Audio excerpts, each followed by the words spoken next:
இந்த அகிலத்தை ஆக்குவதும் ஆளுவதும் உழைப்பவர்கள்தான். அகிலத்தை ஆளும் உழைப்பின் உறுதியை என்றும் வணங்கும் 550D கம்பிகள். இந்த படம் ரிலீஸ்க்கு அப்ப பெரிய அளவில் ரீச் ஆகலை ஆடியன்ஸ் மத்தியில். அதுக்கு நீங்கள் போல என்ன காரணம்னு நினைக்கிறீங்க? ஸோ நம்ம காரணமாக என்னென்னா, நம்ம சைடு மேக்ஸிமம் என்னெல்லாம் ப்ரொமோஷன்ஸ் பண்ணோமோ அது எல்லாமே போய் பண்ணோம். அந்த ப்ரொமோஷன்ஸ் எல்லாத்தையுமே மக்கள்கிட்ட போய் சரியாக சேரலை. வெளியிலேருந்து நிறைய படங்கள் வருது இல்லை. ஸோ ஒரு காந்தாரா மாதிரியோ கேஜிஎஃப் மாதிரியான படங்கள்லாம் வருது. இப்போ ரீசெண்டாக ஒரு மஞ்சுமல் மாதிரியான படங்கள்லாம் ஓடுது இல்லை. ஸோ அப்போ அவங்களோட முகங்கள் யாருமே நமக்கு தெரியாது. எப்படி உங்களை தயார்படுத்திக்கிட்டீங்க அதுக்கு? என்னன்னா, நான் அங்கே அந்த ஊருக்கே போயிருந்தேன்ல, நான் லாஸ்ட் டைம் சொன்ன மாதிரி அந்த ஊர்லேயே போயிட்டு நிறைய ஃபுல்லாகவே ப்ராக்டிஸ் பண்ணேன். எனக்கு அவர் டைரக்டர் கொடுத்த ஹிண்ட் என்னன்னா, இவன் எப்பயுமே டெம்ப்டாக இருப்பான். ஷூட்டிங் ஸ்பாட்டில் உங்களுக்கு ரொம்பவும் கஷ்டமாக இருந்த ஒரு சீன் அப்படின்னா என்ன? லவ் சீக்வன்ஸ் தான். எல்லாரும் ஈஸின்னு சொல்கிறத கஷ்டம்னு சொல்கிறீங்க. லவ் சீக்வன்ஸ் தான் கஷ்டமாக இருந்தது. இது ரமேஷ் பண்ணியார், அவருடைய கேரக்டர் ரொம்ப நீங்கள் நல்லா நடிச்சிருக்கீங்க. பட் இருந்தாலும் அவருடைய கேரக்டர் கொஞ்சம் இம்ப்ரெஸ் பண்ணுற மாதிரி. நிறைய பேர் லவ் பண்ணுற கேரக்டர் ரமேஷ் பண்ணியார் தான். எனக்கே ஃபோன் பண்ணால் கூட, தம்பி அந்த ரமேஷ் பண்ணியார். சேரன் சார் படம் பார்த்துட்டு நைட்டு எனக்கு டைரக்டர் அந்த ஜான்பதரிக்கு ஃபோனில் பேசினார். எனக்கு இந்த மாதிரி ஒரு ஆர்டிஸ்ட் எனக்கு கிடச்சிருந்தானா நான் இன்னும் வேற ஒன்று நான் பண்ணியிருப்பேன் அப்படின்னு சொல்லி வேற ஒரு வார்த்தை சொன்னார். நான் அதை சொல்ல மாட்டேன். ரம்பா சிம்ரன் ஜோதிகா மேடம்.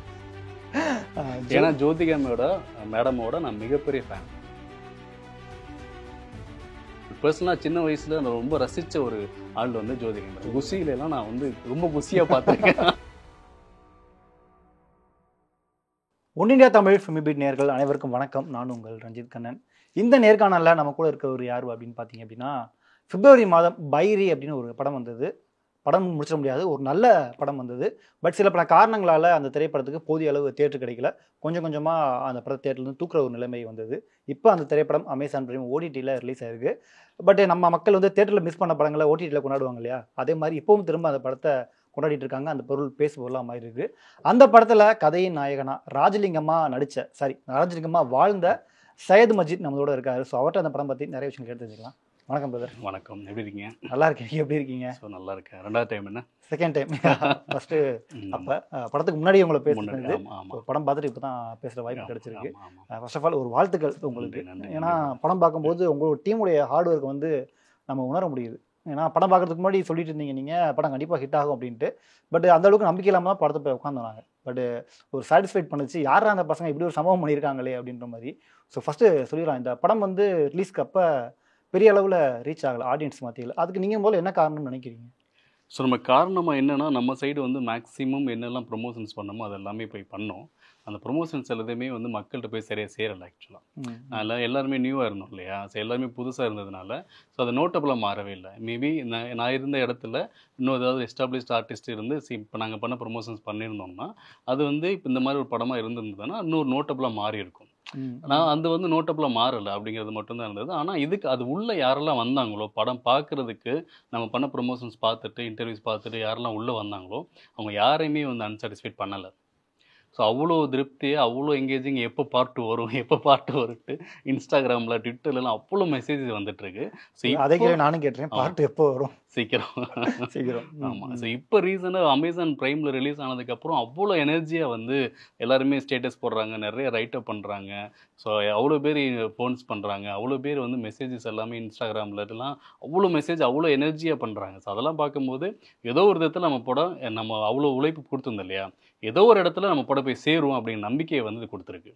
பட் எந்த கிட்டத்தட்ட யோசிச்சிங்களா, என்னப்பா இவ்வளோ வருஷமாக இந்த படத்தை இவ்வளோ ஹார்ட் ஒர்க் பண்ணி எடுத்துருக்கோம், அசால்ட்டாக இந்த படத்தை எல்லோரும் மறந்துடுறாங்களே அப்படின்ற மாதிரி?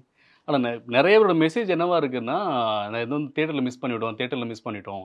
ஸோ கண்டிப்பாக செகண்ட் பார்ட்டை தேட்டரில் தான் பார்ப்போம். இந்த மாதிரியான ஒரு படத்தை நாங்கள் எப்படி தேட்டரில் மிஸ் பண்ணோம் அப்படிங்கிறது தான் உங்களுக்கு இருக்குது. ஸோ இன்னொரு ரீசன் என்னவா இருக்குன்னா, அன்றைக்கி நம்ம கண்டென்ட் நம்பி தான் நம்ம இறங்கணும். ஆர்டிஸ்ட்டாக எல்லாருமே புதுசாக இருந்தால் கூட இந்த கண்டென்ட்டு அதோட மேக்கிங் எசன்ஸை நம்பி தான் நம்ம பண்ணோம். அதுக்கப்புறம் தான் அது அவ்வளோ ஓவர் கான்ஃபிடென்ட்டில் தான் நம்ம பைரி பாகம் 1னே நம்ம ஃபஸ்ட்டாகவே வந்தோம். நான் என்ன நம்பினேன் அப்படின்னா, நாங்கள் டீமாவை என்ன நம்பினோம் அப்படின்னா, ஸோ வெளியிலேருந்து நிறைய படங்கள் வருது இல்லை. ஸோ ஒரு காந்தாரா மாதிரியோ கேஜிஎஃப் மாதிரியான படங்கள்லாம் வருது. இப்போ ரீசெண்டாக ஒரு மஞ்சுமல் மாதிரியான படங்கள்லாம் ஓடுது இல்லை. ஸோ அப்போ அவங்களோட முகங்கள் யாருமே நமக்கு தெரியாது. பரிச்சயமே இல்லை. ஆனால் நீ கண்டென்ட்டாக கொடுத்துட்டன்னா நீ யார் என்னன்னு பார்க்க மாட்டாங்க. நீ ஒரு என்கேஜ் பண்ணிட்டேன்னா 100% வந்து அவங்கள வந்து அந்த படத்தை தூக்கி கொண்டாடிடுவாங்க அப்படிங்கிற நம்பிக்கை எனக்கு இருந்துச்சு.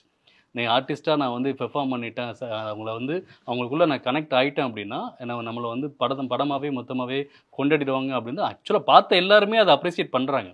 ஆனால் நிறைய மக்களை போய் தியேட்டரில் சேரல. இப்போ ஓடிடியில் கொஞ்சம் கொஞ்சமாக அது ஒரு பேசு பொருளாக மாறிட்டு இருக்கு. அது ஒரு சந்தோஷம் எனக்கு. பட் இதில் எனக்கு கொஞ்சம் டவுட்டாக இருந்தது. ஏன்னா அந்த ராஜலிங்கம் அப்படின்ற கதாபாத்திரம் வந்து ஆரம்பித்து முடிகிற வரைக்கும் கிட்டத்தட்ட அந்த கதாபாத்திரமாகவே வாழ்ந்துருந்தீங்க. எப்படி உங்களை தயார்படுத்திக்கிட்டீங்க அதுக்கு? என்னன்னா நான் வந்து அங்கே அந்த ஊருக்கே போயிருந்தேன்ல, நான் லாஸ்ட் டைம் சொன்ன மாதிரி அந்த ஊர்லேயே போயிட்டு நிறைய ஃபுல்லாகவே ப்ராக்டிஸ் பண்ணேன். எனக்கு அவர் டைரக்டர் கொடுத்த ஹிண்ட் என்னன்னா, இவன் வந்து எப்பயுமே டெம்ப்டாக இருப்பான், எப்பயுமே எனர்ஜியாக இருப்பான், ஷார்ப்பாக இருப்பான், எல்லாத்துக்குமே வந்து டக்குன்னு கோவப்பட்டுருவான், ஷார்ட் டெம்பராக இருப்பான். அது சரியாக தப்பாக நியாயமாக இருந்ததுன்னா அப்போ நின்றுவான் கேட்டுருவான் அப்படிங்கிறது தான் அவனோட இதுவாகவே இருந்தது. பாடி லாங்குவேஜும் அப்படி தான் இருந்தது. ஸோ அதுக்கு அங்கே ஊரில் ஒருத்தர் ரெஃபரன்ஸ் ஒரு ஆளை காட்டினார். ஸோ அவரை நான் உன்னிப்பாக கவனிச்சது. அதுக்கப்புறம் புறா வளர்க்குறது எப்படி, அது புறா எப்படி ஹோல்ட் பண்ணுவாங்க, கையில் எந்த மாதிரி பறக்க விடுவாங்க, அவங்களோட பாடி லாங்குவேஜ் எப்படி இருக்கும், இது எல்லாத்தையுமே நான் அனலைஸ் பண்ணி அதுக்குள்ளே நான் கொஞ்சம் கொஞ்சமாக மோல்ட் பண்ணி அந்த லாங்குவேஜ் எல்லாம் லேர்ன் பண்ணி தான் நம்ம அதுக்கப்புறம் போனோம். இதுக்கு எத்தனை நாள் ஆகுது இந்த மாதிரி உங்களை அடாப்ட் பண்ணிக்கிறதுக்கு? எனக்கு ஒரு 3 months. 3 months 10 daysல அந்த ஊர் மக்கள்கிட்ட போயிட்டேன். ஒரு 3 monthsக்குள்ள அந்த ஊரவே இருந்துட்டோம் எல்லாருமே. அங்கேயே ஸ்டே பண்ணி அங்கேயே பண்ணி தான் பண்ணோம். ஸோ அதுக்கான டைம் பீரியட் வந்து எனக்கு 3 months எடுத்தது. ஓகே. இதில் ஷூட்டிங் ஸ்பாட்டில் எங்களுக்கு வந்து தெரியாது பெரிய அளவில். ஷூட்டிங் ஸ்பாட்டில் உங்களுக்கு ரொம்பவும் கஷ்டமாக இருந்த ஒரு சீன் அப்படின்னா என்னது? லவ் சீக்வன்ஸ் தான். எல்லாரும் ஈஸி சொல்கிறத கஷ்டம் சொல்கிறீங்க. சீக்வன்ஸ் தான் கஷ்டமாக இருந்தது. ஆக்ஷன்லாம் டப்புன்னு பண்ணிட்டோம். அந்த ரொமான்டிக் பண்ணுறதுல வந்து கொஞ்சம் கனெக்ட் ஆகிறதுக்கு அந்த பொண்ணு கூட மிங்கிள் ஆகிறதுக்கு கொஞ்சம் டைம் எடுக்கும். உங்களுக்கா அவங்களுக்கா? 2 பேருக்குமே. ஆமாம். ஸோ அவங்க அந்த பொண்ணு சூப்பராக நடித்தாங்க. எனக்கு கொஞ்சம் டைம் எடுத்தது. ஸோ டைம் எடுத்து பண்ணதுனால ஆனால் அதுக்கப்புறம் ஒரு 2-3 daysக்கு அப்புறம் மிங்கிள் ஆகிட்டேன். ஓகே. ஃபஸ்ட்டு டைம் வந்து நிறைய டேக் போனது வந்து அந்த லவ் சீக்வன்ஸ். ஓகே. பட் போக போக கரெக்ட் ஆயிடுச்சு. கரெக்ட் ஆயிடுச்சு. அதே மாதிரி படத்தில் எனக்கு பிடிச்சிருந்த கேரக்டர் வந்து ரமேஷ் பொன்னையார். அவருடைய கேரக்டர் வந்து ரொம்ப நீங்கள் நல்லா தான் நடிச்சிருக்கீங்க. பட் இருந்தாலும் அவருடைய கேரக்டர் கொஞ்சம் இம்ப்ரெஸ் பண்ணுற மாதிரி. நிறைய பேர் லவ் பண்ணுற கேரக்டர் வந்து ரமேஷ் பொன்னையார் தான். எனக்கே ஃபோன் பண்ணால் கூட தம்பி அந்த ரமேஷ் பொன்னையார் எங்கேயாவது தேட்டர் விசிட் போனோன்னா அந்த தேட்டர் விசிட் பண்ணாங்களா ரமேஷ் பொன்னையார் கிளப்னே சொல்ல ஆரம்பிச்சிட்டாங்க. பொன்னையார் கிளப் நாங்கள் வந்து ஸ்டார்ட் பண்ணிட்டோம் அப்படிங்கிற அளவுக்கு வந்து நிறைய பெண்கள் வந்து பர்டிகுலராக பேசுகிறாங்க. அவர் அந்த அளவுக்கு வந்து அந்த கேரக்டர் மேலே அவ்வளோ லவ்வாக வந்து நிறைய பேர்த்துக்கு அந்த கேரக்டர் வந்து இம்பாக்ட் கொடுத்தது. அவர் வந்து ப்ரொஃபஷனல் ஆர்டிஸ்டா இல்லை? ஆமாம். அவர் என்னன்னா அண்ணா வந்து ஆக்சுவலாகவே அவர் அப்படியே இருந்த ஒருத்தர் தான். அவர் வந்து இங்கே கூத்துப்பட்டியில் ஜெயராம் மாஸ்டர்கிட்ட வந்து நடிக்க பழகின ஒருத்தர் தான், ஆக்டிங் பழகின ஒருத்தர் தான். ஸோ அவர் வந்து அதுக்கப்புறம் சினிமா வேண்டான்னு சொல்லி ஒதுங்கி ஊரில் போயிட்டு அங்கே ஒரு புறா வளர்த்துட்டு அது மாதிரி இருந்தவர். திரும்ப நாங்கள் வந்து அகைன் வாங்க இந்த கேரக்டர் நீங்கள் தான் பண்ணணும் அப்படின்னு சொல்லி அவர் கூட்டம் பண்ண வச்சோம். ஓகே. மேபி அவர் பார்த்தீங்கன்னா இந்த விஷயம் பண்ணணும்னு சொல்லிடுங்க. கண்டிப்பாக அவரே பார்ப்பாரு. ஓகே. இந்த படத்தில் சில விமர்சனங்கள் வைக்கப்பட்டது. ஒன்று வந்து அம்மாவை கொஞ்சம் பேட் வேர்ட்ஸில் அவர் திட்டுறது, இன்னொன்று படம் முழுக்க ரத்தமாக இருக்குது, வயலன்ஸாக இருக்குது, தமிழ் சினிமாவில் தொடர்ந்து இந்த மாதிரி வந்துகிட்டே இருக்குது அப்படின்ட்டு. நீங்கள் அதை ஏற்றுக்கிறீங்களா? ஆமாம். இது என்னென்னா ஆக்சுவலாக நம்ம வந்து நம்ம ஸ்டீரியோ டைப்பை நம்ம வந்து உடைக்கணும் அப்படிங்கிறது மட்டும்தான் மைண்டாக இருந்தது. டேரக்டர் என்னோட ஜான் பிரதருக்கு வந்து அவர் ஐடியா என்னென்னா அங்கே உள்ள மக்கள் அந்த அம்மா அவங்க எப்படி இருப்பாங்க அப்படிங்கிறது, அந்த பசங்க எப்படி இருப்பாங்க, அவங்க அம்மா எப்படி இருப்பாங்கன்னு. இங்கே வந்து ஒரு அம்மாவை ரெஸ்பான்ஸ் பண்ணுறது, அவங்க சொல்ல பேச்சை கேட்குறது, மரியாதைங்கிறது இருந்தால் கூட அவங்க மேலே பாசம் இருக்கும், எல்லாமே இருக்கும். ஆனால் அவங்க ரூடாகவே நடந்துப்பாங்க. அவங்க வந்து என்னடி இப்படி அப்படிங்கிற மாதிரியான விஷயங்களாக தான் அவங்களோட அந்த இயல்பாகவே அந்த ஊர் மக்களில். இன்னொரு நண்பர் ஒருத்தர் வந்து ஒரு இன்டர்வியூவில் அவர் போட்டிருந்தார், இந்த இடத்துல நான் பதில் சொல்லணும்னு நினைக்கிறேன். இது வந்து நாகர்கோவிலின் கலாச்சாரமா அப்படின்னு சொல்லி, இதுதான் நாகர்கோவிலின் கலாச்சாரமா அப்படிங்கிற மாதிரியான ஒரு விமர்சனம் வந்து இருந்தது. ஆக்சுவலாக ஒரு பண்ணும்போது என்னென்னா நான் அவர்கிட்ட நேராகவுமே ஒரு டைம் சொல்லியிருந்தேன். என்னென்னா இங்கே வந்து இப்போ சென்னை பொறுத்தளவு சென்னைங்கிறது ஒரு பெரிய ஏரியா.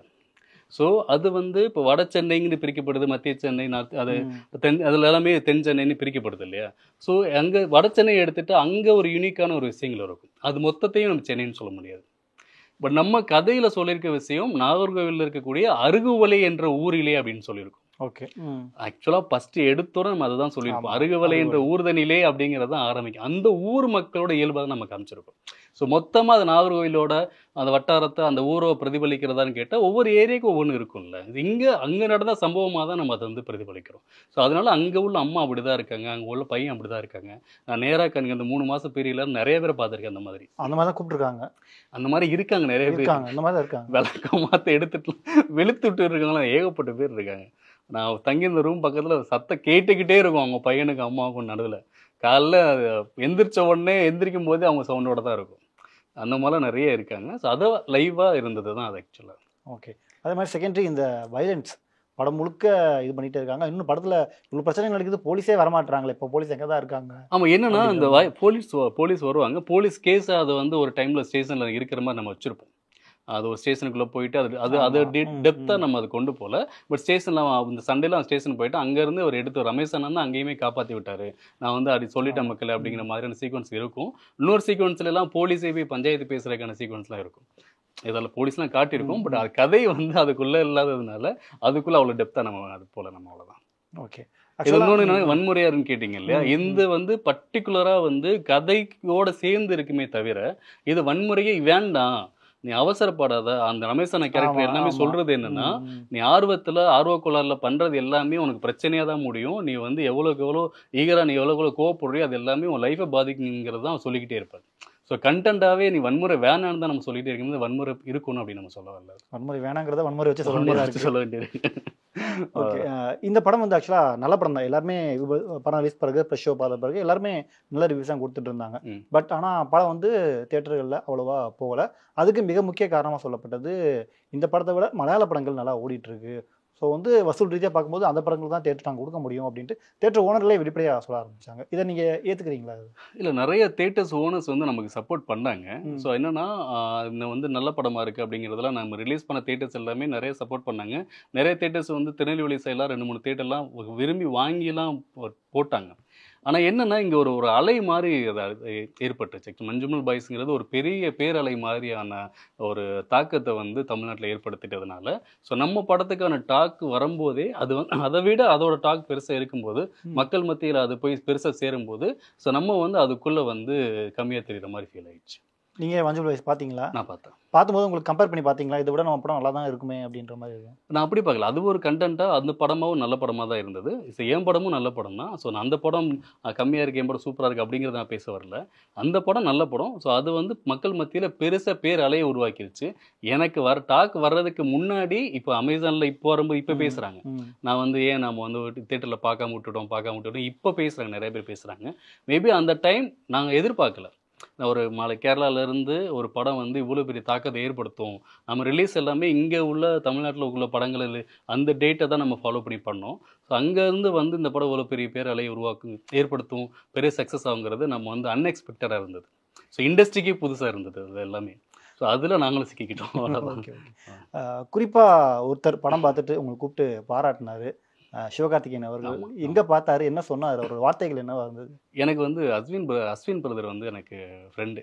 நாங்கள் வந்து நாளை இயக்குனர்லேருந்து ஒன்றா பண்ணிகிட்டு இருந்தோம். இந்த மடன் அஸ்வின் இருக்கார் இல்லையா, மண்டேலா மாவீரன் பண்ணார் இல்லையா, அவர் எனக்கு நண்பர். ஆக்சுவலாக நான் வந்து ரெக்வெஸ்ட் பண்ணியிருந்தேன், பிரதர் படம் பாரு. அவர் வந்து எனக்கு பர்சனலாக படம் பார்த்தார், இன்வைட் பண்ணியிருந்தேன். அவர் படம் பார்த்தார். அவர் படம் பார்த்துட்டு ரொம்ப நல்லா இருக்கு சரின்னு சொல்லும்போது அவர் வந்து நீங்கள் எனக்கு எஸ்கே பிரதரை பார்க்க வைக்கணும், அண்ணனை பார்க்க வைக்க முடியுமான்னு கேட்டேன். ஸோ அவர் வந்து சரி ஓகேன்னு சொல்லிவிட்டு அவர் வந்து படம் பார்க்க வச்சார். பார்த்துட்டு அவர் வந்து எங்களை கூப்பிட்டு அவ்வளோ அப்ரிசியேட் பண்ணார். கிட்டத்தட்ட என்னென்னா மொத்த டீமுமே போயிட்டோம். சையத் எங்கே இருக்கீங்க, வர முடியுமான்னு கேட்டார். நான் வந்துடுறேன்னு சொல்லிட்டு உடனே போயிட்டோம். ஆனால் போகும்போது என்னென்னா ஃபஸ்ட்டு டே போகும்போது நம்ம ஜான் பிரதர் வந்து ஊரில் இல்லை, டைரக்டர் ஊரில் இல்லை. அவர் வந்து வெளியூரில் இருந்தாப்புல, ஊருக்கு நாகர்கோவில் போயிருந்தார். ஸோ அப்போது வந்து எல்லாருமே கூப்பிட்டு பேசும்போது, என்ன பிரதர் படம் அப்படி பண்ணிடுறீங்க, மக்களை வாங்க மக்களை அப்படின்னு தான் எல்லாரையும் அப்படி தான் எஸ்கேனை வந்து அப்படி தான் இன்வைட் பண்ண, வாங்க மக்களே அப்படி தான் சொன்னார். ஸோ அவ்வளோ பாசிட்டிவாக சூப்பராக பண்ணியிருக்கீங்க, அவ்வளோ எஃபர்ட் தெரியும் இந்த படத்தில், ரொம்ப ரொம்ப உழைப்பு இருக்குது அப்படின்னு சொல்லி அவ்வளோ சின்சியராக பாராட்டினார். ஆனால் டைரக்டர் இல்லைங்கிறதுனால நீங்கள் மறுநாள் வரீங்களா அப்படின்னு சொல்லி 2 வாட்டி. ஆமாம், நீங்கள் உங்களால் நாளைக்கு வர முடியுமான்னு கேட்டேன். ஒன்றும் பிரச்சனை இல்லை, நீங்கள் எப்போ கூப்பிட்டா நாங்கள் வருவோனே அப்படின்னு சொல்லும்போது, ஆனால் நம்ம அவ்வளோ பண்ணியிருக்கீங்க, ஸோ டேரக்டர் இல்லாமல் பண்ணால் நமக்கு வந்து சரியாக இருக்காது. ஸோ அதனால் நாளைக்கு டேரக்டரும் வரட்டும், அப்புறம் அந்த ரமேஷ் அண்ணனும் இல்லை, அவரையும் வர சொல்லுங்க. இல்லை அவங்க எல்லாமே நாகர்கோவிலில் தான் இருந்தாங்க, அவரையும் வர சொல்லுங்க அப்படின்னு சொல்லும்போது, சரிண்ணே ஓகே நான் வர சொல்கிறேன் அப்படின்னு சொல்லும்போது நைட்டே உடனே அகைன் பஸ் கிளம்பி வந்துட்டாங்க. வந்துட்டு மறுநாள் அகைன் அதே 3 மணிக்கு ஈவினிங் வர சொன்னார். கிட்டத்தட்ட ஒரு 2.5 hours வந்து அவ்வளோ நேரம் வந்து எங்கள் கூட அவரோட டைம் ஸ்பெண்ட் பண்ணி அவ்வளோ நேரம் எனர்ஜியாக எங்கள் கூட பேசி டைரக்டர்லேருந்து எல்லாரையுமே அவ்வளோ பாராட்டி ரொம்ப பெரிய விஷயமா எங்களுக்கு பட்டுச்சு. அவரோட ஏன்னா எல்லாருமே ரொம்ப டல்லாக இருந்தோம். அந்த முன்னாடி வரைக்கும் தேட்டருக்குள்ள நம்ம படம் இன்னும் வரவே இல்லையே ரொம்ப டல்லாக இருந்தோம். ஆனால் அண்ணன் கூப்பிட்டதுக்கப்புறம் வந்து பெரிய எனர்ஜியாக மாறிடுச்சு, மிகப்பெரிய பூஸ்டாக இருந்தது. ஆமாம். சரி, ப்ரொடியூசரில் முதற்கொண்டு எல்லாருமே அவ்வளோ எனர்ஜியாக அவ்வளோ பூஸ்டாக மாறிட்டு. ஏன்னா எல்லாருமே ஒரு சின்ன சின்ன பாராட்டுக்கு தான் இயங்கிட்டு இருக்கோம். ஸோ நம்ம படம் எதுக்கு பண்ணுறோம், கமர்ஷியலாக சக்ஸஸ் ஆகுது ஆகலை அது செகண்டரி. ஆனால் படமாக அந்த படம் ஜெயிச்சதுன்னு ஒரு இடம் இருக்குல்ல, அந்த படம் ஜெயிச்சிச்ச ஒருத்தர், அதுக்கு நம்ம மேலே இண்டஸ்ட்ரியில் இருக்க மேலே ஒருத்தர் வந்து நமக்கு மேலே ஒருத்தர் ஒரு சீனியர் ஆர்டிஸ்ட் வந்து நம்மளை கூப்பிட்டு பேசுகிறாரு அப்படிங்கும்போது அவ்வளோ ஹாப்பியாக ஃபீல் ஆகும்ல. அந்த ஹாப்பி வந்து எங்களுக்கு 2வது டைமும், ஃபஸ்ட் டேவே அப்படி இருந்தது, 2வது டைமும் இன்னும் சூப்பராக இருந்தது. ஆக்சுவலாக ஃபஸ்ட் டே கிட்டத்தட்ட ஒரு 1 hour ஸ்பெண்ட் பண்ணார். 2ஆம் நாள் டீமாக போகும்போது கிட்டத்தட்ட 2.5 hours கிட்ட எங்களோட ஸ்பெண்ட் பண்ணியிருந்தார். ஸோ அந்த டே வந்து ரொம்ப மறக்க முடியாது. இப்போ இண்டஸ்ட்ரியில் இருக்கக்கூடிய ஒரு முன்னணி நடிகர் அவர் நினச்சா ஸ்கிப் பண்ணிட்டு போயிருக்கலாம். ஆமாம், கூப்பிட்டு பாராட்டுறாரு அப்படின்னா பெரிய விஷயம் இல்லை, ரொம்ப பெரிய விஷயம். எங்களுக்கு அது பெரிய எனர்ஜியாகவே இருந்தது, மொத்த டீமுக்குமே எனர்ஜியாக இருந்தது. மேபி அவர் மாதிரி இன்னும் 2-3 நடிகர்கள் பார்த்து இந்த மாதிரி பாராட்டினாங்கன்னா நிறைய பேர் வந்து அவங்க போஸ்ட் போட்டிருந்தாங்க. நிறைய நண்பர்கள் வந்து நிறைய பேர் போஸ்ட் போட்டிருந்தாங்க, யாரையும் நான் குறை சொல்லலை. சேரன் சார் பர்டிகுலராக, சேரன் சார் வந்து படம் பார்த்துட்டு அவ்வளோ சூப்பராக பேசினார். அவர் நேரில் ஆஃபீஸ்க்கு வாங்கன்னு கூப்பிட்டு எங்களை இன்வைட் பண்ணி மொத்த டீமுக்கு ஒரு பெரிய பொக்கையெல்லாம் கொடுத்து அனுப்பிச்சாரு. ஸோ பர்டிகுலர் என்னெல்லாம் வந்து விஜயகாந்த் ஃபேனா நீங்கள் பண்ணாரு. எதனால? ஓகே, ஹேர் ஸ்டைல் இல்லை, சும்மா சொல்கிறேன். என்னை விஜயகாந்த் ஃபேனா அப்படின்னாரு. ஆமாம் ஆமாம் சார் அப்படின்னா தெரிஞ்சது அப்படின்னா. எப்படி அவர் என்னன்னா என்னோட ஆக்டிங்ல ஒரு லைட்டா வந்து அந்த சின்ன மாடுலேஷன்ல அது இருக்கு அப்படிங்கிற மாதிரி. இது வரைக்கும் எனக்கு யாருமே கேட்டது இல்லை சார், நீங்க மட்டும் தான் கேட்குறீங்க, எனக்கு தெரிஞ்சது. அப்போ அதுக்கு முதல் நாள் நைட்டே எனக்கு ஃபோன்ல பேசிட்டாரு. நாங்கள் ஆக்சுவலாக இதுக்கு திருநெல்வேலியில் ஒரு தேட்டர் விசிட் போயிருந்தோம்.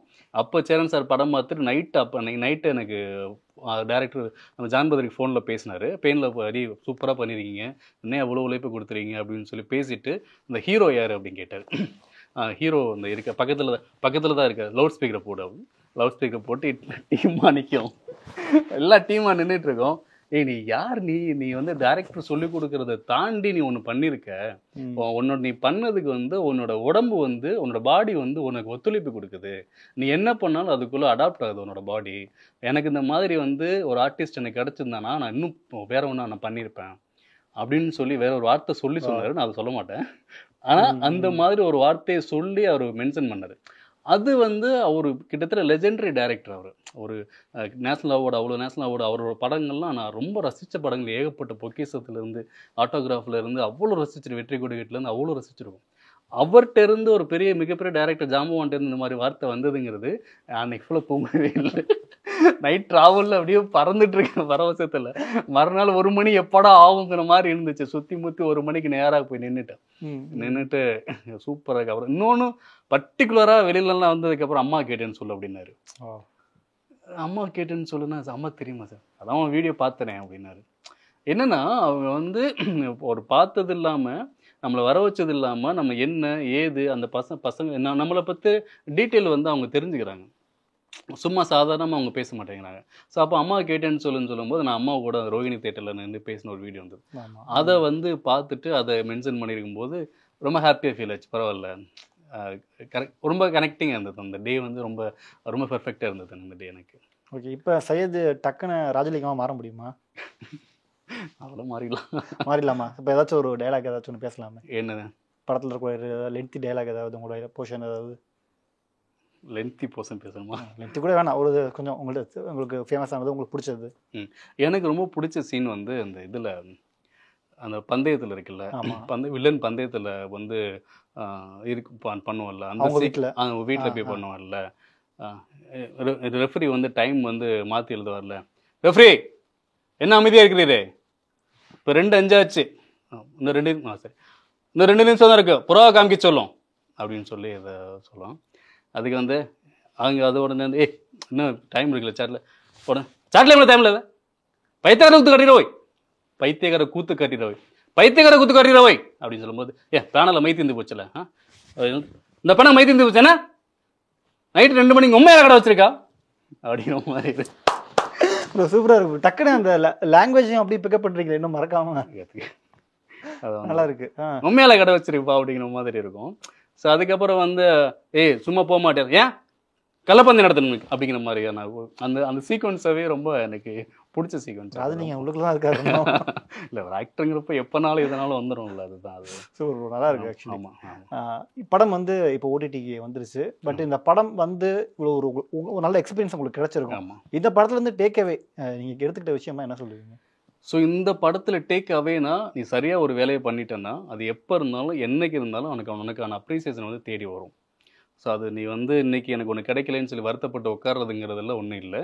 ஸோ நீ வேலையை பெர்ஃபெக்டாக பண்ணிட்டு போயிட்டே இரு. உனக்கான தேடலும் உனக்கான அந்த விஷயங்கள் என்னென்ன நடக்கணுமோ அது ஆட்டோமேட்டிக்காக நடக்கும் அப்படிங்கிற கான்ஃபிடென்ட் மட்டும் கொடுத்துருக்கு. நடந்துச்சு, அதுவும் நடந்துக்கிட்டே இருக்கு. இல்லை இதுக்கு முன்னாடி வரைக்குமே நாங்கள் வந்து தேட்டருக்குள்ள நல்லா போயிருக்கணும். என் ப்ரொடியூசர் வந்து அவர் வந்து அவ்வளோ நல்ல மனுஷன். துரை சார் வந்து நீ இப்போ வரைக்குமே எதை பற்றியுமே கவலைப்படவே இல்லை.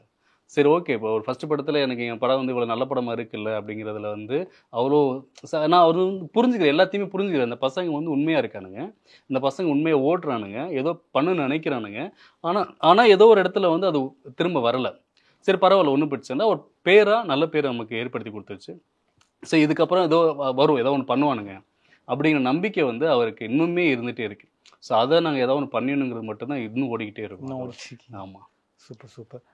படம் ஓடிடிக்கு வந்த பிறகு யாராவது தனியாக ஃபோன் போட்டு பாராட்டினாங்க? ஆமாம், அது நிறைய ஆர்டிஸ்ட் நிறைய பேர் பாராட்டினாங்க. ரமேஷ் திலக் பிரதர் வந்து பாராட்டினாரு, பிரிச்சிட்டிங்கப்பா அப்படின்ட்டாரு. அவர் ஆக்டர் ராம்ஸ் அண்ணா இருக்கார்ல, அவரு ஃபோன் போட்டு பாராட்டினாரு. ஸோ நிறைய இண்டஸ்ட்ரியில் இருக்கக்கூடிய நிறைய நண்பர்கள் வந்து கூப்பிட்டு பாராட்டினாங்க. அப்புறம் வந்து சேதண்ணா வந்து எனக்கு பர்டிகுலராக அவர் ஆரம்பத்துலேருந்தே வந்து எங்களோட போஸ்டர்ஸ் எல்லாருமே அவர் தான் ரிலீஸ் பண்ணி கொடுத்துட்டு இருந்தார். ஃபர்ஸ்ட் லுக்லேருந்து எல்லாமே சேதண்ணா வந்து எனக்கு பயங்கர இன்ஸ்பிரேஷன். அவங்க எல்லாமே வந்து எனக்கு அந்த ஆரம்பத்துலேருந்து பெரிய சப்போர்ட்டாக பண்ணி கொடுத்துருந்தாங்க. ஸோ இப்போது ஒவ்வொருத்தங்களாம் பார்க்க நிறைய நண்பர்கள் வந்து வெளியிலேருந்து நிறைய ரொம்ப நல்லா பேசுகிறாங்க. இது என்னன்னா, உன்டேருந்து இது எதிர்பார்க்கல, ஏதோ ஒரு நார்மலாக ஒன்று பண்ணியிருப்பேன் அப்படிங்கிற மைண்ட் செட்டு தான் நிறைய பேர்த்துக்கு இருந்திருக்கு. ஆனால் நீ இப்படி ஒன்று பண்ணியிருப்ப, இப்படி ஒரு படம் பண்ண, நீ இப்படிலாம் நடிப்ப அப்படிங்கிறதே வந்து ரொம்ப புதுசாக இருந்தது. ரொம்ப பார்க்கவே ஒரு மாதிரி அது ஒரு மாதிரி பிரமிப்பாக இருந்தது அப்படிங்கிற மாதிரியான விஷயங்கள்லாம் சொன்னாங்க. அதெல்லாம் பார்க்கும்போது சரி ஓகே, நம்ம மேலே ஒரு பார்வை கொஞ்சம் மாறி இருக்கு அப்படிங்கிறது கொஞ்சம் நல்லா இருக்கு. படத்தில் உங்களுடைய ஃபேவரட்டான சீன்னா? அதான் அந்த பந்தய சீன் தான் உங்களுக்கும்? எனக்கு படம் ஃபுல்லாகவே ஃபேவரட் சீன் தான். இல்லை, ஒரு மறக்க முடியாத ஒரு அனுபவத்தை கொடுத்துருக்கும்ல ஏதாவது ஒரு சீனாவது? அந்த பந்தயமும் சரி, என்னோட வீட்டு பந்தயமும் சரி, அது ரெண்டுமே இருக்கு. இன்னொரு பைக் சீக்வன்ஸ் ஒன்று இருக்கு, அது ரொம்ப உண்மையாக மறக்க முடியாது. எந்த இடத்துல? நான் வந்து என்னன்னா அந்த ரத்தக்கரையோட பைக்ல ஸ்பீடா வருவேன். அது கரணம் தப்படா மரணம் தான். அவ்வளோ முதல்ல ஏறி ஜம்ப் பண்ணி இப்படி வரும் பைக், அவ்வளோ ஸ்பீடா இருக்கும். லைட்டா ஸ்கிப் ஆச்சுன்னா மூஞ்சி மூலம் பேந்துடும், அந்த மாதிரி தான் இருந்துச்சு. அதெல்லாம் ரொம்ப அது 4 ஜங்ஷன், அது 4 பக்கமும் வண்டி வந்துகிட்டே இருக்கும், எல்லா பக்கமும் வண்டி வந்துகிட்டே இருக்கும். இந்த பக்கம் ஒருத்தர் நிற்பான், அந்த பக்கம் ஒரு ஏடி நிற்பான், அந்த பக்கம் ஒரு ஏடி நிற்பான். ஒரு பக்கம் மட்டும் ஏடி இல்லை, நிற்கிறக்கு ஆள் இல்லை. எந்த பக்கம் என்ன வந்தாலும் பிரச்சனை இல்லை, ஒரே டேக் தான் அப்படின்னு சொல்லிட்டு சர்ன்னு ஏறி அவ்வளோ ஸ்பீடாக வந்துட்டு ஒரே டேக் தான். சூப்பர். மேக்ஸிமம் படத்தில் வந்து ஒரு டேக்ஸ் நிறைய போகாது. எனக்கு டேக்குன்னு போனது லவ் சீக்வன்ஸ் மட்டும்தான். ஆமாம், அதுக்கப்புறம் லவ் சீக்வன்ஸுமே அதுக்கப்புறம் ஒரு 1 or 2 days செட் ஆயிடுச்சு அந்த மாதிரி. சூப்பர். ஸோ படம் இப்போ ஓடிடிக்கு வந்துருச்சு. இப்போவும் நிறைய பேர் படம் பார்க்காம இருக்காங்க, அவங்களுக்கு ஏதாவது சொல்லணும்னு நினைக்கிறீங்களா நீங்கள்? ஆமாம், இது என்னென்னா, நான் இந்த ஒரு கண்டிப்பாக வந்து நிறைய தமிழ்ல இருந்து நல்ல படம் வரலன்னு சொல்லி நிறைய டாக் சொல்லிகிட்டே இருக்காங்க. என்னன்னா, நம்ம சுற்றி இருக்கிறத நம்ம வந்து கவனிக்கிறோம், நம்ம கவனிக்க மறந்துடுறோம்னு தான் நான் சொல்லுவேன். ஆல்ரெடி ஒரு இடத்துலையுமே சொல்லியிருந்தேன். வெளியிலேருந்து வர எல்லாரையுமே நம்ம கவனிக்கிறோம், நம்மளில் எது நல்லா இருக்குது அப்படிங்கிறத வந்து நம்ம நோட் பண்ணுறதோ, அதை கவனிக்கிறதுக்கோ, அதை பாராட்டுறதுக்கோ நம்ம மறந்துடுறோம். ஏன்னா மக்கள்கிட்ட போய் சேரணும், மக்கள் நம்மளை பாராட்டணுங்கிற மைண்ட் செட்டில் தான் நம்ம ஒரு விஷயம் பண்ணுறோமே. ஏன்னா ஒவ்வொரு கலைஞர்களுக்குமே ஒரு சின்ன பாராட்டு தான் அவனுக்கு உத்வேகம். இத்தனை வருஷம் கெரியரில் வந்து நம்ம வந்து ஒரு 15-16 வருஷம் இதுக்குள்ளேயே சுற்றிட்டு லைஃபாக நினச்சி நம்ம எல்லாம் ஒரு கிட்டத்தட்ட ஆஃப் த லைஃப் வந்து இதுக்குள்ளே நம்ம இன்வெஸ்ட் பண்ணியிருக்கோன்னா, கண்டிப்பாக ஒரு நடிகனாக எஸ்டாப்ளிஷ் ஆகணும், ஒரு டைரக்டராக எஸ்டாப்ளிஷ் ஆகணும், இந்த படம் வந்து கண்டிப்பாக எங்களுக்கு ஒரு லைஃப் கொடுக்கும் அப்படிங்கிற இடத்துல தான் நம்ம வந்து ஓடிட்டுருக்கோம். ஆனால் நிறைய அந்த பார்த்தவங்க பெருசாக பேசுகிறாங்க. ஆனால் நிறைய பேர் வந்து இது எப்போ வந்துச்சு, இது என்னைக்கு வந்துச்சு அப்படிங்கிற மாதிரியான ஒரு எங்கே மிஸ் பண்ணோம், எப்படி மிஸ் பண்ணோம் அப்படிங்கிற மாதிரியான விஷயங்கள் இருக்குது. ஆனால் வெளியிலேருந்து சேம் அந்த படங்களுக்கு பெருசாக ப்ரொமோட் பண்ணுறாங்களா பண்ணலன்னு தெரியல. ஆனால் அது மேலே பெரிய கவனங்கள் வச்சுருக்கோம். நம்மக்கிட்ட இருக்க நல்லதை நம்ம எப்பயுமே எடுத்துக்க மறந்துடுறோம். ஸோ கண்டிப்பாக நம்மக்கிட்டே நிறைய நல்ல படங்கள் இருக்குது. அதை சரியாக பார்த்தோன்னா கண்டிப்பாக நம்ம இண்டஸ்ட்ரியும் தமிழ் சினிமாவும் ஒரு நல்ல இடத்துல இருக்குது. இந்த இப்போ ரிலீஸ் ஆன படங்களே நிறைய நல்ல படங்கள்லாம், மிஸ் ஆன படங்களே நிறைய இருக்குது, மக்கள் பார்க்காத நிறைய படங்கள் இருக்குது. அதுக்கெல்லாம் ஓடிடி வந்து நிறைய பேர் பேசுகிறாங்க. பட் தேட்டரிக்கலாகவே பார்த்துட்டா மேபி எங்களை மாதிரி ஒரு ஆர்டிஸ்ட்டோ, எங்களை மாதிரி டைரக்டரோ எல்லாருமே வந்து வெளியே தெரிவாங்க. இன்னும் நிறைய கண்டென்ட்ஸ் வந்து பண்ணுறதுக்கு சப்போர்ட்டிங்காக இருக்கும். சூப்பர். இப்போ அடுத்த படம் கமிட் ஆகிட்டீங்களா? இது போயிட்டு கமிட் ஆகிட்டு ப்ராசஸ் போயிட்டுருக்கு. ஸோ அதுக்கும் வாழ்த்துக்கள். நன்றி. ரொம்ப நன்றி. இன்டர்வியூ முடிக்கிறதுக்கு முன்னாடி சின்னதாக ஒரு செக்மெண்ட் ஒன்று முடிச்சிடலாம். திஸ் ஆர் தட் அப்படின்ற ஒரு ரவுண்ட். தமிழ் சினிமாவின் ஆகச்சிறந்த இயக்குனர்கள் யார் அப்படின்ட்டு நான் ஒரு 2 ஆப்ஷன் கொடுப்பேன். ஸோ அதில் யாருன்னு அப்படின்றத நீங்கள் சூஸ் பண்ணணும். ஓகேவா? ஆப்ஷன் தெரியுங்களா? பாலு மகேந்திரா, வெற்றிமாறன். பாலு மகேந்திரா சார். பாலு மகேந்திரா, பாரதி ராஜா. ஏன் மாட்டி விடுறீங்க? சொல்லிதான் ஆகணும். இப்போதான் வர்றோம். பரவாயில்ல சொல்லுங்க. நான் ஏன் பாலு மகேந்திரா சார் சொன்னேன்னா, வெற்றிமாறன் சாரே பாலு மகேந்திரா சார் வந்து நிறைய இன்டர்வியூவில் வந்து அவரே மென்ஷன் பண்ணுவார் இல்லை. ஸோ அதனால எனக்கு அவர்கிட்ட இருந்து அவர் வந்ததுனால பாலு மகேந்திரா சார் சொல்கிறேன். அதனால அடுத்த ஆப்ஷன் இவங்க. ஆமாம். ஸோ பாலு மகேந்திரா, பாரதி ராஜா சாரா? So Bharathi Raja sir. Bharathi Raja sir. Bharathi Raja sir, Shankar sir. Bharathi Raja sir. Bharathi Raja, K Balachander. Bharathi Raja sir. Bharathi Raja sir, Sridhar sir. Bharathi Raja sir. Bharathi Raja sir. எனக்கு அடுத்த ஆப்ஷன் இல்லை. சரி, ஓகே. இல்லை, ஏன்னா நான் ஸ்ரீதர் சார் படங்கள் வந்து நான் பெருசாக நான் வந்து என்னோட ஏஜ் கேட்டகரியில் நான் அது பெருசாக பார்த்தது இல்லை. அதை பற்றின ஐடியாவும் பெருசாக இல்லை. பாரதி ராஜா சார் படங்களை வந்து நான் பார்த்து வளர்ந்துருக்கேன். அது வந்து ஒரு மண் சார்ந்த கதைகளாக இருக்கும், மக்கள் சார்ந்த கதைகளாக இருக்கும். ஸோ அதனால எனக்கு அவரை வந்து ரொம்ப பிடிக்கும். ஓகே. ஸோ லாஸ்ட் ஒரு option Bharathi Raja, K S. Ravikumar. Bharathi Raja sir. Super. Okay. So next இன்னொரு அதே மாதிரி ஆக்டர்ஸ், தன்னை வருத்திக்கிட்டு ஸ்க்ரீனில் நல்லா நடிக்கக்கூடிய தமிழ் நடிகர்கள். Vishal or Vikram? Vikram sir. Vikram or Dhanush? Vikram sir. Vikram or Kamal Haasan? Kamal sir. Kamal sir or Suriya? Kamal sir. Kamal sir or Simbu? Kamal sir. Kamal sir or Rajini sir? Kamal sir. வருத்திக்கிட்டு தானே கேட்டீங்க? கமல் சார். டைல்யூட் ஆகுன்னு நினச்சேன். Okay okay okay, super. So அதே மாதிரி தனக்கு கிடைச்ச வாய்ப்பை சரியாக பயன்படுத்திட்டு முன்னேறுற ஹீரோயின்ஸ் யார் அப்படின்ட்டு. ஓகே. ஓகேவா? Rambha Laila? Rambha madam. Rambha Simran? Simran madam. Simran Jyothika? Jyothika madam. ஏன்னா ஜோதிகா மேடமோட நான் மிகப்பெரிய ஃபேன். ஓ அப்படியா? ஆமாம், அவங்கள வந்து ரொம்ப பிடிக்கும் எனக்கு. ஓகே. அவங்க பர்சனலாகவும் சரி, அவங்களோட ஸ்க்ரீன் ப்ரெசன்ஸும் சரி, ரொம்ப பிடிக்கும் எனக்கு அவங்கள. ஓ. Jyothika or Sneha? Jyothika ma'am. Jyothika or Trisha? Jyothika ma'am. Jyothika or Nayanthara? Jyothika madam. Jyothika Rashmika? Jyothika madam. மாற்றவே மாட்டீங்க? ஏன்னா நான் சொல்கிறேன், ரொம்ப பிடிக்கும் எனக்கு அவங்கள. நயன்தாரா மேடம் ரொம்ப பிடிக்கும். அவங்களோட கட்ஸு, அவங்களோட எனர்ஜி, அவங்க தன்னை வந்து சேஞ்ச் பண்ணிக்கிட்ட எங்கேருந்து இவ்வளோ பெரிய உயரத்தில் இருக்காங்கல்ல, அதெல்லாம் ரொம்ப பிடிக்கும். Nayanthara madam hard working nature ரொம்ப பிடிக்கும் எனக்கு. பட் பர்சனலாக சின்ன வயசில் நான் ரொம்ப ரசித்த ஒரு ஆள் வந்து ஜோதிகா மேடம். குஷியிலலாம் நான் வந்து ரொம்ப குஷியாக பார்த்துருக்கேன். ஹீரோ அப்படின்னா எனக்கு சின்ன வயசில் விஜயகாந்த் சார் ரொம்ப பிடிக்கும். விஜயகாந்த் சார் ரொம்ப பிடிக்கும். ஓ. இப்போ இருக்கிற ஹீரோக்கள்ல இப்போ வந்து இன்ஸ்பயர்டாக நிறைய பேர் இருக்காங்க. பர்டிகுலராக யாராவது ஒருத்தர்? பர்டிகுலராக அடுத்ததுக்கு கேள்வி கேட்பேன், அதுக்காக கேட்குறேன். கேளுங்க. இல்லை, அதான் ஹீரோ சொன்னீங்கன்னா கேட்பேன். அவர் சம்பந்தம் இல்லை, எனக்கு வந்து சின்ன வயசுலேருந்து நான் ரொம்ப ரசித்தது வந்து எனக்கு விஜயகாந்த் சார். இப்போ ரீசெண்ட் டைமில் ரொம்ப இன்ஸ்பயர்ட் ஆனது வந்து விஜய் சேதுபதி அண்ணன். விஜய் சேதுபதி. ஆமாம், அவரோட மூடு வந்து ரொம்ப பிடிக்கும் எனக்கு. அவர் இன்ஸ்பயர்டாக இருந்தது அவரோட விஷயங்கள் எனக்கு. இப்போ விஜய் சேதுபதி சார்லேருந்து ஒரு கேட்கலாம். விஜய் சேதுபதி சாரை அவருக்கு ஈக்குவலாக இப்போ இண்டஸ்ட்ரியில் இருக்கக்கூடிய ஹீரோக்கள் யார் அப்படின்ட்டு. எஸ்கே ஆர் விஜய் சேதுபதி? இல்லை, ரெண்டு பேர் இல்லை, 2 பரிமாணத்தில் இருக்காங்கல்ல, ஈக்குவலாக இல்லை. 2 பேருமே ரெண்டு விதத்தில் ரொம்ப சிறப்பாக இருக்காங்க. ஸோ 2 பேர் 2 விஷயங்களில் வெயிட்டேஜாக இருக்காங்க. யாராவது ஒருத்தர்? இல்லை, 2 பேரும் பயங்கர வெயிட்டேஜாக இருக்காங்க. சரி, ஓகே. ரொம்ப நான் சிவானிட்டே சொல்லிட்டு வந்தேன், நீங்கள் கண்டிப்பாக ரொம்ப பெரிய இடத்த நீங்கள் தொடுவீங்கண்ணா அப்படின்னு சொல்லிட்டு வந்தேன். நான் அன்னைக்கு பார்க்கும்போது வந்து உங்கள்கிட்ட வந்து ரொம்ப பிடிக்கும் எனக்கு நீங்கள். ஆனால் அவர் வந்து தன்னை தானே உயர்த்திக்கக்கூடிய 2 பேருமே என்னென்னா செல்ஃபாக வளரக்கூடிய ஆட்கள், தங்களை தானே வளர்த்துக்கக்கூடிய ஆட்கள். அவங்க வந்து எவ்வளோ பிரச்சனைகள் இருந்தால் கூட அதை தாங்கி பிடிச்சி தன்னை முன்னெடுத்துக்கக்கூடிய ஆட்களாக இருக்காங்கல்ல. ஸோ அவங்கள வந்து 2 பேருமே 2 விதத்தில் ஒரு சூப்பர். ஆக்சுவலாக சிவான்ட்டு அதுதான் சொல்லிட்டு வந்தேன், நீங்கள் வந்து ரொம்ப பெரிய இடத்துக்கு சீக்கிரமாக வருவீங்கன்னு சொல்லிட்டு வந்தேன். Super super. ஸோ நீங்களும் அந்த மாதிரி பெரிய இடத்துக்கு போக எங்கள் டீம் சார்பாக வாழ்த்துக்கள். தேங்க்யூ. நன்றி நன்றி. இந்த அகிலத்தை ஆக்குவதும் ஆளுவதும் உழைப்பவர்கள்தான். அகிலத்தை ஆளும் உழைப்பின் உறுதியை என்றும் வணங்கும் 550D கம்பிகள்.